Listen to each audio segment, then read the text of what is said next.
प्यारे विद्यार्थियों, आज हम अनुप्रास अलंकार के बारे में पढ़ेंगे और हम थोड़ा विस्तार से पढ़ेंगे ताकि आपकी कोई भी परीक्षा में गलती ना हो। अनुप्रास 3 शब्दांशों से मिलकर बना है, अनु, पर और आस। अनु का अर्थ होता है बार बार, पर का अर्थ होता है पास और आस का अर्थ होता है रखना, अर्थात बार बार पास पास रखना।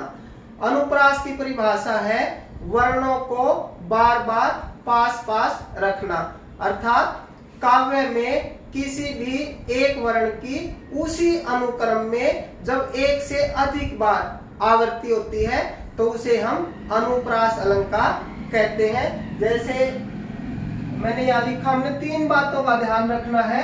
काव्य में जहां किसी वर्ण की आवृत्ति होती है इसमें उसी अनुक्रम में। दूसरी बात ध्यान रखनी है, उसी अनुक्रम में। अनुक्रम का अर्थ है उसका जो शब्द में निश्चित स्थान है। जैसे कानन में क का ये अपना स्थान है, न। जैसे कानन शब्द में वर्णों का स्थान कर्म है। जैसे क पहले नंबर पे, न दूसरे पे, अगला न तीसरे पे। तो इनका जो स्थान है उसे हम क्या कहते हैं? अनुक्रम, कि वह किस क्रम में है। और अगली बात हमने ध्यान रखनी है, आवृत्ति। आवृत्ति का अर्थ होता है एक से अधिक बार प्रयोग। जब किसी भी वर्ण का उसी अनुक्रम में, उसी निश्चित स्थान पर एक से अधिक बार प्रयोग होता है तो उसे हम अनुप्रास अलंकार कहते हैं। जैसे अब यहाँ हम देखते हैं, कानन में क और कठिन में क, दोनों उसी स्थान पे हैं, दोनों उसी स्थान पे हैं और एक से अधिक बार प्रयोग है। अनुप्रास अलंकार में मात्रा चाहे कोई भी हो, वर्ण वही होना चाहिए। जैसे का में यहाँ आ मात्रा है, क में कोई मात्रा नहीं है, अर्थात मात्रा कोई भी हो लेकिन व्यंजन अगर या वर्ण वही है तो उसे हम अनुप्रास अलंकार कहते हैं। जैसे भयंकर भारी में भय की आवृत्ति हुई है और भय की उसी स्थान पे आवृत्ति हुई है तो यहाँ भी अनुप्रास अलंकार है। आगे हम देखते हैं उदाहरण, घोर घाम। घोर में यहाँ ओ की मात्रा, यहाँ आ की मात्रा, लेकिन वर्ण घ वही है। जब वर्ण वही हो, वर्ण वही समान हो लेकिन मात्रा कोई भी हो और उसी अनुक्रम में हो, जैसे यहाँ भी पहले स्थान पे, यहाँ भी पहले स्थान पर, तो यहाँ भी अनुप्रास अलंकार है। ये सब मिला के एक अनुप्रास नहीं है, बल्कि कानन कठिन में एक अनुप्रास, भयंकर भारी में दूसरा अलग अनुप्रास, घोर घाम में घ की आवृत्ति, यहाँ भी अनुप्रास, हिम में बारी बयारी में बै की आवृत्ति है तो यहाँ भी अनुप्रास अलंकार है। चारु चंद्र की चंचल किरणें, यहाँ पर च की आवृत्ति हुई है और एक से अधिक बार च का प्रयोग हुआ है उसी अनुक्रम में। उसी अनुक्रम यानी यहाँ भी पहले स्थान पे च, यहाँ भी पहले स्थान पे, यहाँ भी। शब्द में अगर उसी स्थान पर उसी वर्ण का प्रयोग है और एक से अधिक बार प्रयोग है तो वहाँ अनुप्रास अलंकार। तो यहाँ च की आवृत्ति के कारण अनुप्रास अलंकार है। दूसरा, खेल रही थी जल थल में, तो यहाँ ल जो है यहाँ दूसरे स्थान पे है शब्द में, और जल में ल दूसरे स्थान पे है, थल में भी ल दूसरे स्थान पे है। तो उसी अनुक्रम में उसी वर्ण की एक से अधिक बार यानी आवृत्ति हुई है तो यहाँ ल के कारण अनुप्रास अलंकार और ऊपर च के कारण अनुप्रास अलंकार है। तीसरा उदाहरण देखते हैं, मेरे मन के मीत मनोहर। यहाँ मैं की एक से अधिक बार यानी 4 बार प्रयोग हुआ है। मात्रा चाहे कोई भी हो, जो मात्राएं लगी है वो अलग अलग है लेकिन वर्ण वही है तो यहाँ भी अनुप्रास अलंकार है।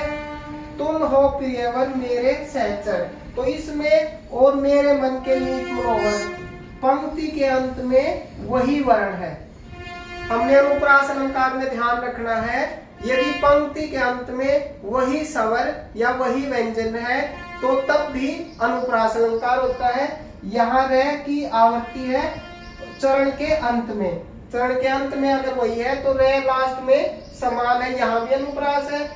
यहाँ ए स्वर की आवृत्ति है किरणें थल में, तो यहाँ भी अनुप्रास अलंकार है। यहाँ भारी में लास्ट में ई स्वर है, बयारी में भी लास्ट में ई स्वर है, तब भी यहाँ अनुप्रास अलंकार है। यदि एक ही उच्चारण स्थान से बोले जाने वाले वर्णों की आवृत्ति होती है तब भी अनुप्रास अलंकार होता है। जैसे इधर चतुर ने जाल बिछाया, ई वर्ण, च वर्ण और जय वर्ण तीनों का उच्चारण स्थान तालु है, यानी एक ही उच्चारण स्थान से बोले जाते हैं। ई च जय तालु से ही उच्चरित होते हैं, तो यहाँ भी अनुप्रास अलंकार है। जैसे उधर पक्षियों ने फल फोड़े, उ पे और फे ये तीनों का उच्चारण स्थान ओष्ठ है। उ पे फे तीनों होठों से बोले जाते हैं, तो जब उच्चारण स्थान एक ही हो तब भी वहां अनुप्रास अलंकार होता है। इसके अलावा जब वाक्य समान है, दो चरणों में समान वाक्य है, लेकिन अन्वय करने से अर्थ बदल जाए तो वहां भी अनुप्रास अलंकार होता है। जैसे पराधीन जो जन नहीं स्वर्ग नरकता हेतु, कि जो पराधीन है, कोई व्यक्ति जो पराधीन है यानी गुलाम है, स्वर्ग नरक उसके लिए नहीं है। अब सब वही सेंटेंस यहाँ है, वही जो चरण है समान है, पराधीन जो जन नहीं, केवल अन्वय करने से अर्थ बदल गया।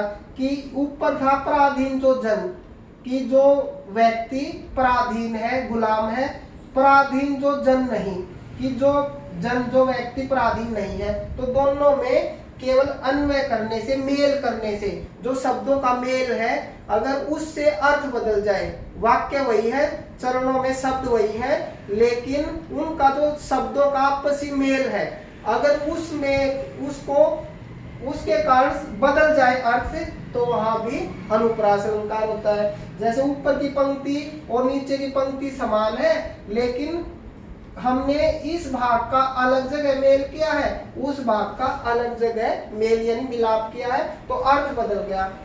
पराधीन जो जन नहीं, कि जो व्यक्ति गुलाम नहीं है, स्वर्ग नरकता हेतु, कि स्वर्ग नरक उनके लिए है, तो दोनों में बिल्कुल अपोजिट अर्थ है, केवल मेल करने के कारण।